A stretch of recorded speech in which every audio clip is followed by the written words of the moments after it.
Coming up on ATV News. A new report says it can cause cancer, but we just can't stop eating it. We'll show you why we might not need to. Deck the halls. In November, we'll show you how one local store is already breaking out its Christmas stash. You've heard of a Hail Mary, but what about a Pumpkin Mary? We'll show you how some USU students can launch a pumpkin farther than a football field. The temperature is finally cooling down, and it's time to wear your winter coats. But does that mean there's a chance for snow?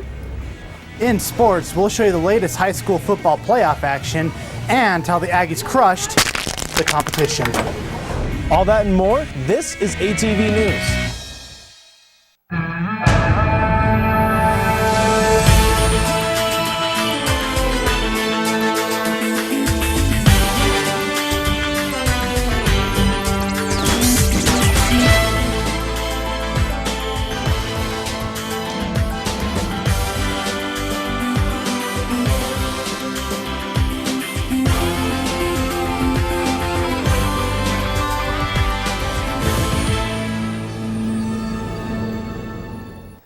52 votes. That's all that separated the winners in last night's Logan City Council elections. Welcome to ATV News. I'm Jeffrey Dada. And I'm Taylor Condi.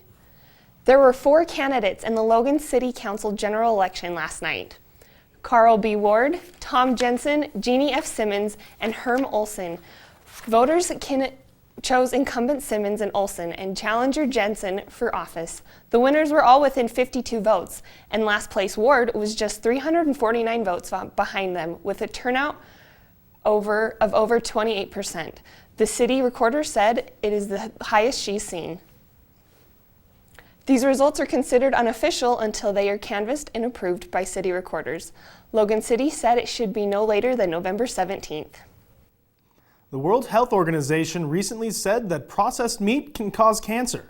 Vegetarians are vindicated and meat eaters are mad, but Sarah Winder shows you why those may not be the right reactions. When you cook it, it has a certain aroma.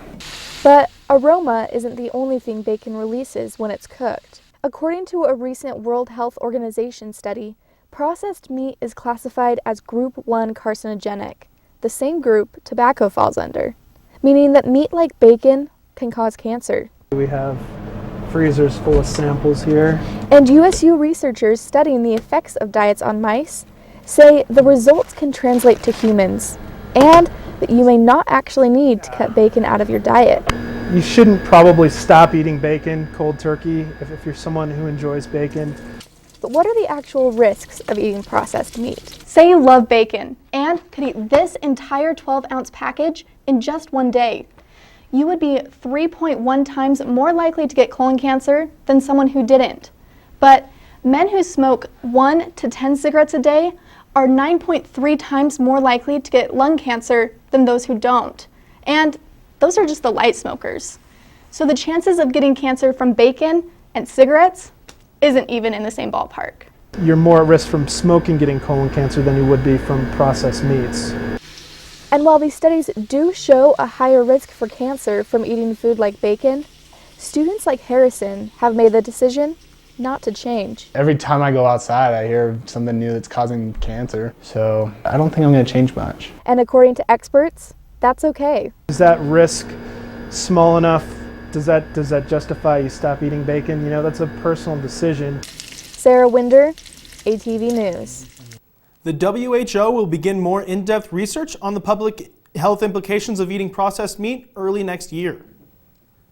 An 18-month-old boy is home safe tonight, thanks to some quick dialing by his father.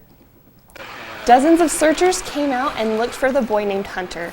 The two were out hiking when they were separated in the tall brush. After about 10 minutes, the father called 911. This was at North Logan Research Facility. An 8-foot-high fence at the facility and searchers who responded quickly helped find Hunter faster.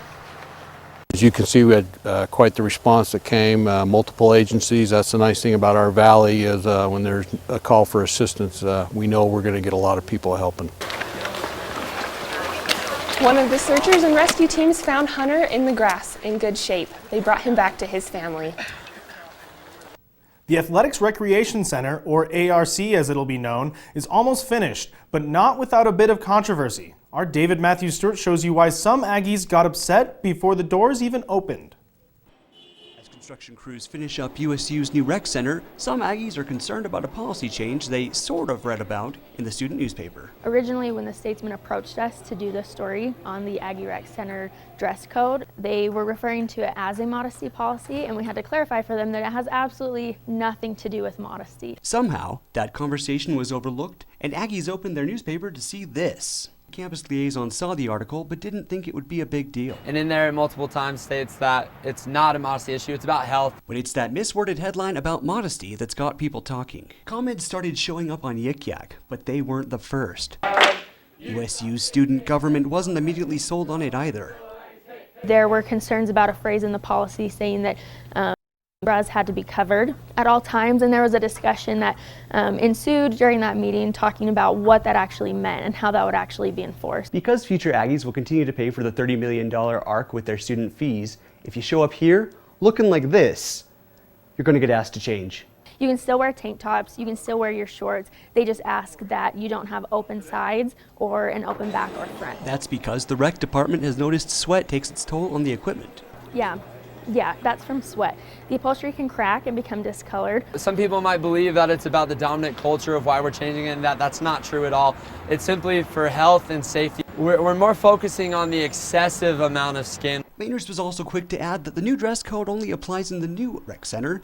Nothing's changing across the street. You can still wear your cutoffs. You can go in your sports bra in the field house, but we're just asking that we have a little bit higher standard where we have a little bit newer equipment in the Aggie Rec Center.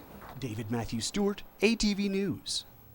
You can check out the ARC for yourself as long as your front, back, and sides are covered when it opens its doors to Aggies on November 19th. They call themselves America's Diner. Now they're Logan's Diner. A new Dennys opens next month on Main Street. Construction started at the end of July with a few minor delays, but now the restaurant is almost ready to go. Construction crews are working on the heating and electrical. The floors and kitchens are done. The booths, tables, and the rest of the furniture is set to arrive this week for workers to install. After that, it's just finishing touches. The restaurant is expected to be done by November 19th. The management can begin hiring and training employees. This Dennys will seat about 160 diners and will include some outside seating in front.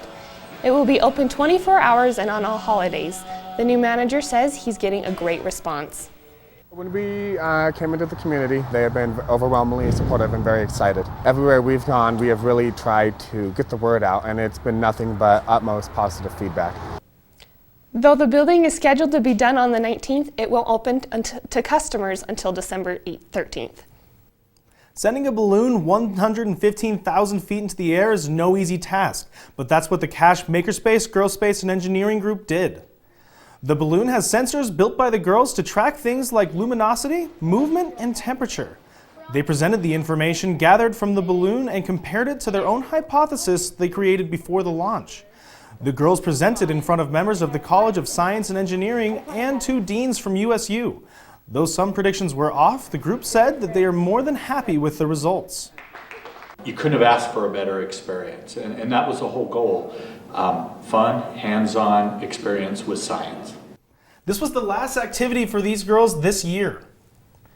When we come back, Christmas comes early to one local store. And we'll show you how you can help out in the community this month. Today, 1 out of every 4 American kids is Hispanic. That means many of the future doctors who will care for us, the engineers who will build our cities, the scientists and entrepreneurs of our country can be your kids.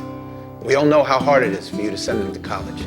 This is why we want you to know you are not alone. And every day, more people support you to make it happen. Many support you.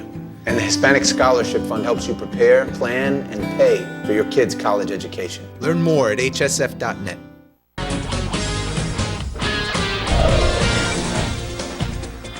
Welcome back. Santa Claus is coming to town, and so is Christmas in another month. But many local businesses are breaking out the Christmas decor for shoppers who want to get a jump start on the holidays. Our Misty Inglet joins us live to tell us more about getting ready for the season. Misty? Thanks, Taylor.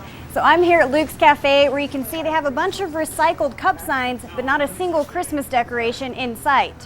One local garden shop, though, has thousands of decorations, which they began putting up in September for those shoppers who wanted to get into the holiday spirit extra early. Let's take a look at how they transformed their shop into a pre-winter winter wonderland. We have about 10,000 square feet that we decorate. It takes us about 2 months to really decorate it. Here at Anderson Seed and Garden, that much area to cover means a lot of decorations. We have all the lights to do indoors and out, LEDs as well as incandescent, a lot of different styles and colors to choose from. But we also have trees and decor and just everything you need to decorate your house and to make it feel festive for the holidays. Their most festive decorations are the trees. We have 25 themed, fully decorated Christmas trees. Themes include the first Noel, snowmen, and elves. And time to set up those elves. It takes about 2 to 3 hours per tree. Like a 7-foot tree is about 2 hours. Their newest addition this year is Santa's train. They have a photographer and a Santa who come to take pictures with the kids.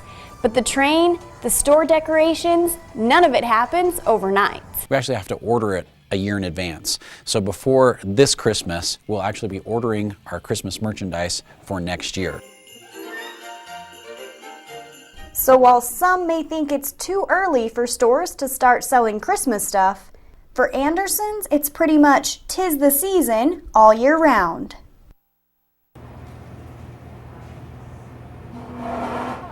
Anderson said they don't do these displays simply to sell decorations or even just for fun. They also do it to inspire shoppers with ideas for how to spruce up their homes for the holidays. Reporting live in Luke's Cafe, Misty Inglet, ATV News. Sherman Alexie is a Native American poet, writer, and filmmaker. He traveled to Utah State to give a lecture last Thursday. Alexie spoke of life experiences that helped him write his book and create his film. The event sold out and also had 50 Native American high school students there to hear his talk. Alexie made it known he attributes his accomplishments to education, which isn't highly regarded in his culture. For some of these Native American youth, going to school wasn't, their parents didn't go to school or their family before didn't go to school, and the fact that he had the courage to get up and leave his reservation really says a lot about him. If you want to get involved with the Native American Student Council on campus, they hold weekly meetings on Wednesdays in the TSC room 316.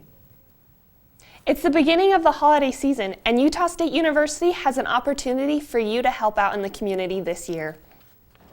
Every Monday this month, the Val R. Christensen Service Center is hosting Stuff-A-Bus with help from USU students and USU Parking and Transportation. Volunteers cram into buses and pick up food donations from locals to give to the Cache Community Food Pantry.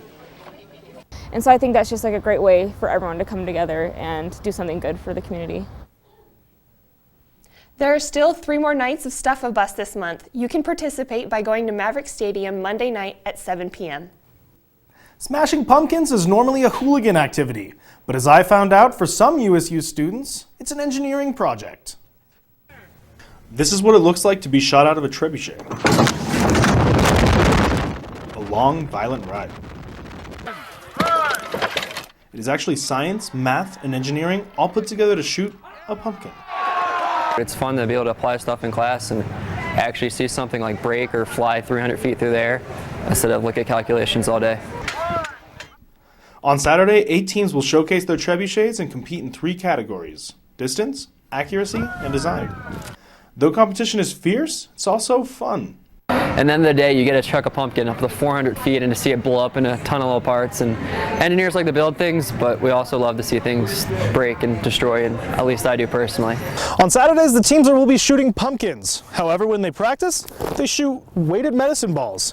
And when they throw them into the field, they go much farther than that. So this is what allows us to ratchet up the counterweight. This team is Gandalf's Beard Trebuchet.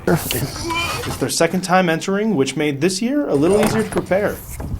As far as time goes, it wasn't as much time as we spent last year, but it was still pretty time consuming.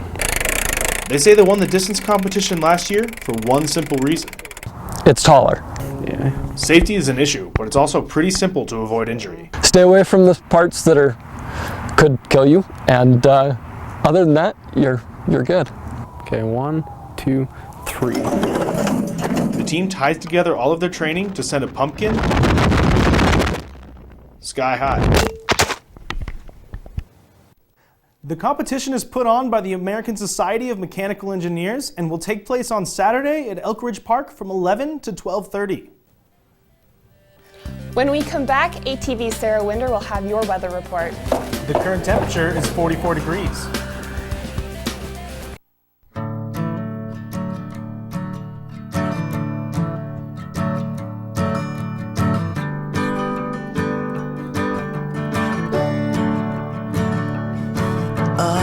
Listen now, can you hear the bluebirds? Oh, look up now, can you feel the sun?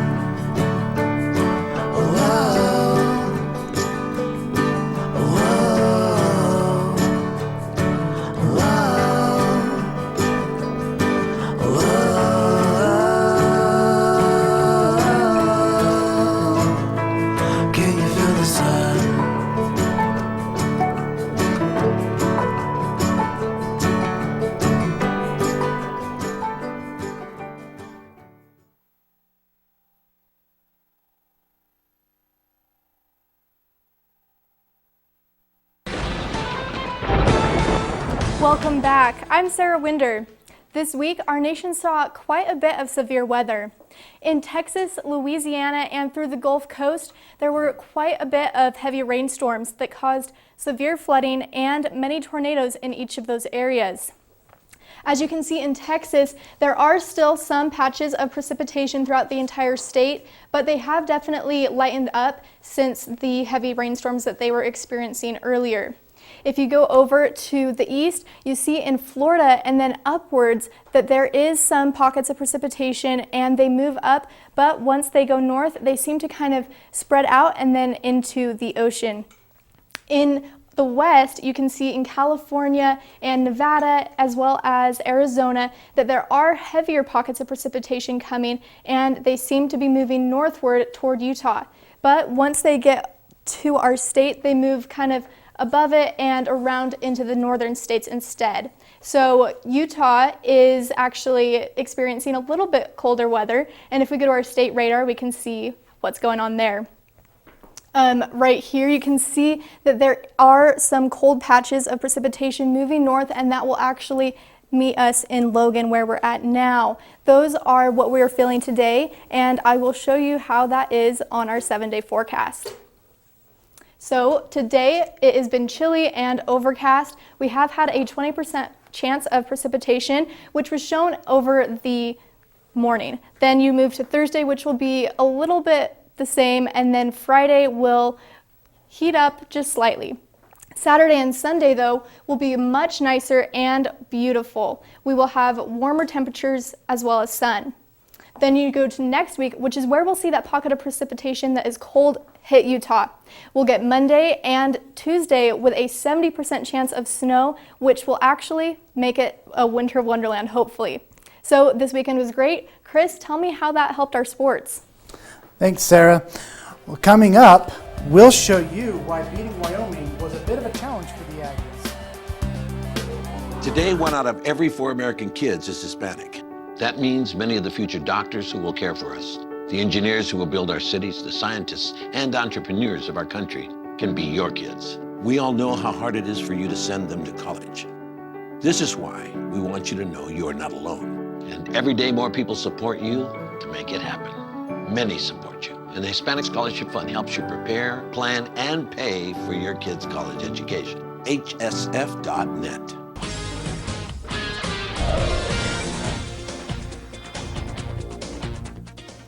Welcome back. On Friday, the Wyoming Cowboys came over to try taking down the Aggies, and they failed. That's thanks to USU's offense, who had a near-perfect game against the Cowboys, including 8 touchdowns and 1 field goal.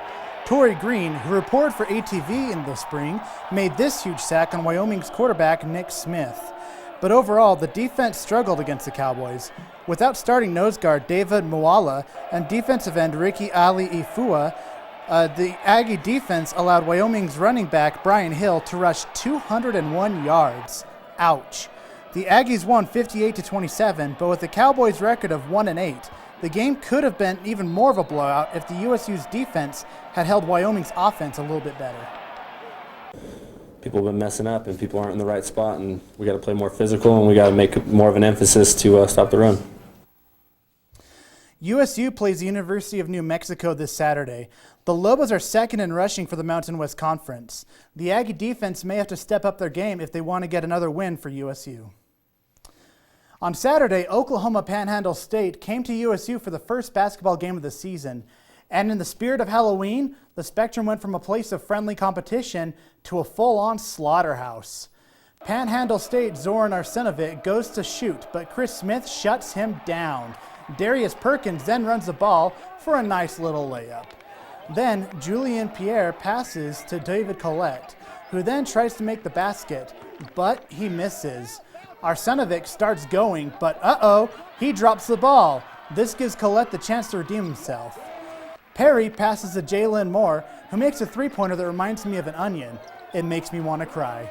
In the second half, Perry starts a string of passes that's just too fast for the camera to keep up. And then Jalen Moore gets it, and he slams that sucker in.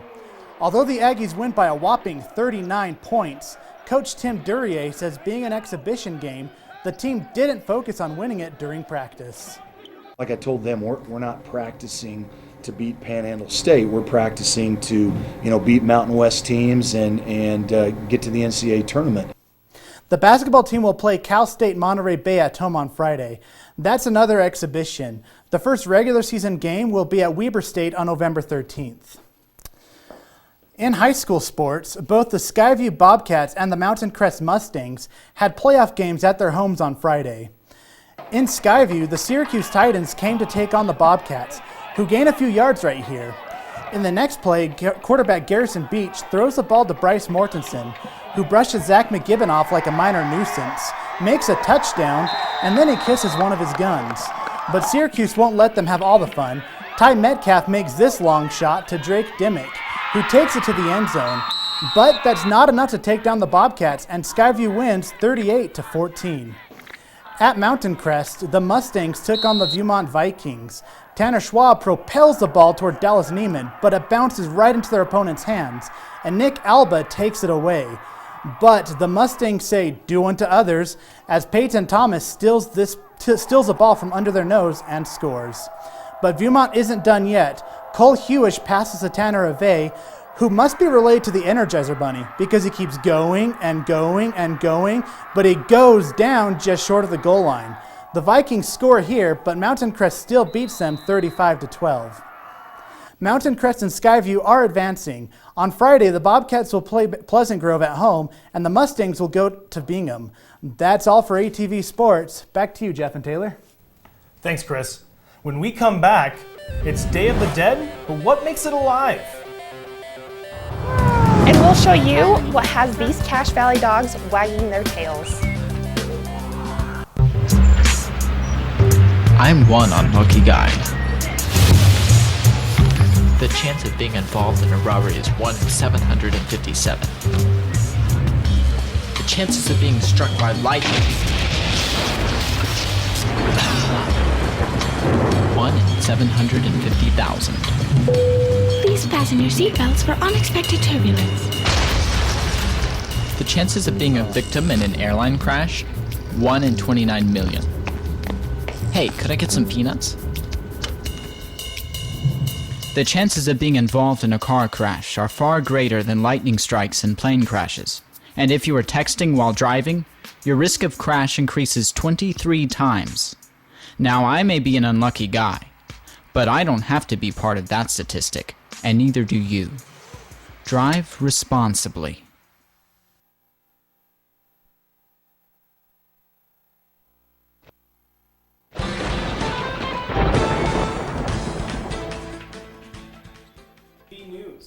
What if you could spend a day with your loved ones who have passed on? Our Caroline Liston went to a ritual where some people believe that can happen. Caroline?